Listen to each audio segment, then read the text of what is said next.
নমস্কার বন্ধুরা, এই মুহূর্তে রয়েছে পশ্চিমবঙ্গ রাজ্য সরকারের যুবশ্রী প্রকল্পের বিরাট বড় আপডেট। যুবশ্রী প্রকল্প হলো পশ্চিমবঙ্গ সরকারের একটি জনপ্রিয় প্রকল্প। এই প্রকল্পের মাধ্যমে প্রতি মাসে 1500 টাকা করে দেওয়া হয়ে থাকে। তো বর্তমানে এই প্রকল্পের কিন্তু বাকি রয়েছে 4 মাসের টাকা, জুলাই, আগস্ট, সেপ্টেম্বর ও অক্টোবর মাসের টোটাল 6000 টাকা।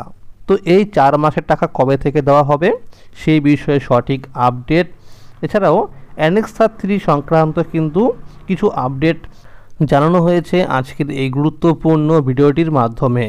তাই বন্ধুরা, ভিডিওটি সম্পূর্ণ দেখার জন্য অনুরোধ রইল। যে সমস্ত বন্ধুরা এই চ্যানেলে নতুন দেখছেন অবশ্যই চ্যানেলটিকে সাবস্ক্রাইব করে নেবেন, কারণ আমার এই চ্যানেলের মাধ্যমে যুবশ্রী প্রকল্প সহ সরকারি বিভিন্ন প্রকল্পের আপডেট সবার আগে দেওয়া হয়ে থাকে। আপনারা সকলেই জানেন যে এই যুবশ্রী প্রকল্পে টাকা পেতে হলে কিন্তু 6 মাস পর পর অ্যানেক্সার 3 ফর্ম ফিল আপ করতে হয়। তো জুলাই থেকে ডিসেম্বর মাসে টাকা পাওয়ার জন্য কিন্তু অনলাইনে অ্যানেক্সার 3 ফর্ম ফিল আপ শুরু হয়েছিল 8ই অক্টোবর থেকে, এবং যা 2 নভেম্বর পর্যন্ত কিন্তু চলেছিল। তো যারা এই অনলাইনে ফর্ম ফিল আপ করেছে অ্যানেক্সার 3 ফর্ম ফিল আপ, তাদের কিন্তু 4 নভেম্বর থেকে 7ই নভেম্বর পর্যন্ত কিন্তু ভেরিফিকেশন চলবে। তো আজকে কিন্তু ভেরিফিকেশন করার লাস্ট ডেট।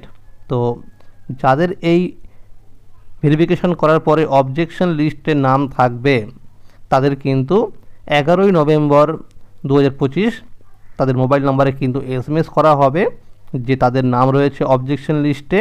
তাদের উপযুক্ত ডকুমেন্টস নিয়ে কিন্তু নিকটবর্তী এমপ্লয়মেন্ট অফিসে যোগাযোগ করতে হবে। তো আমরা কিন্তু সূত্র মারফত খবর পেয়েছি যে 10ই নভেম্বর স্ট্যাটাস চেক করে দেখবে, যাদের স্ট্যাটাসে দেখাবে লাইভ কেস তাদের কিন্তু জুলাই থেকে ডিসেম্বর মাসে টাকা দেওয়া হবে, আর যাদের সেখানে নট লাইভ কেস দেখাবে তাদের কিন্তু অবজেকশন লিস্টে নাম থাকবে। তাদেরকেই কিন্তু শুধুমাত্র নিকটবর্তী এমপ্লয়মেন্ট অফিসে ডকুমেন্টস নিয়ে যোগাযোগ করতে হবে, আর যাদের লাইভ কেস দেখাবে তাদের কিন্তু রিপোর্টিং করতে হবে না এমপ্লয়মেন্ট অফিসে। আর যারা অনলাইনে 2 নভেম্বর পর্যন্ত ফর্ম ফিল আপ করতে পারেনি, তারা কিন্তু অফলাইনের মাধ্যমে 3 নভেম্বর থেকে 28শে নভেম্বর পর্যন্ত কিন্তু ফর্ম ফিল আপ করতে পারবে। আর আমরা সূত্র মারফত খবর পেয়েছি যে যেহেতু ডিসেম্বর মাসের 1 তারিখ পর্যন্ত যুবশ্রী প্রকল্পের সমস্ত কাজ চলবে, এই কারণে কিন্তু ডিসেম্বর মাসের 1 তারিখের আগে কোনোভাবেই এই যুবশ্রী প্রকল্পে টাকা দেওয়া হবে না। যুবশ্রী প্রকল্পের আবারও টাকা দেওয়া শুরু হবে ডিসেম্বর মাসের 2য় সপ্তাহের পর থেকে, এরকমটা কিন্তু আমরা আপডেট পেয়েছি। আর যাদের অবজেকশন লিস্টে নাম থাকবে, যাদের 11 তারিখে মোবাইল নাম্বারে SMS আসবে, তাদের কিন্তু 11ই নভেম্বর থেকে 24শে নভেম্বর পর্যন্ত নিকটবর্তী এমপ্লয়মেন্ট অফিসে যোগাযোগ করতে হবে উপযুক্ত ডকুমেন্টস নিয়ে।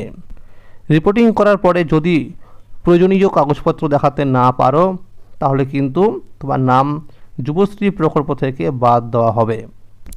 আর যারা 2025 সালে যুবশ্রী প্রকল্পের নতুন লিস্ট অনুযায়ী অ্যানেক্সার 1 ও অ্যানেক্সার 2 ফর্ম জমা দেওয়ার পরেও স্ট্যাটাস চেক করলে ওয়েটিং নাম্বার দেখাচ্ছিল, সেখানে কিন্তু দেখবে আস্তে আস্তে কিন্তু ওয়েটিং নাম্বারটা কমবে। যখনই দেখবে সেখানে লাইভ কেস দেখাচ্ছে, তখনই কিন্তু যুবশ্রী প্রকল্পে টাকা সেই উপভোক্তার অ্যাকাউন্টে কিন্তু দেওয়া শুরু হবে। তো আশা করা যাচ্ছে ডিসেম্বর মাসের 2য় সপ্তাহ থেকে কিন্তু যারা ওয়েটিংয়ে রয়েছে তাদের অ্যাকাউন্টে কিন্তু টাকা দেওয়া শুরু হবে। আর বন্ধুরা, এটাও আমরা আপডেট পেয়েছি যে ডিসেম্বর মাসের মধ্যেই কিন্তু যুবশ্রী প্রকল্পের বাকি 4 মাসের টাকা কিন্তু দেওয়া হতে পারে। তো বন্ধুরা, আজকের এই ছিল আপডেট। যুবশ্রী প্রকল্প সহ সরকারি বিভিন্ন প্রকল্পের আপডেট সবার আগে পেতে হলে চ্যানেলটিকে এক্ষুনি মনে করে সাবস্ক্রাইব করে নিন এবং সকলের কাছে শেয়ার করে দিন। আর যদি এই ভিডিওটি ভালো লাগে অবশ্যই একটি লাইক করে দেবেন। Thank you.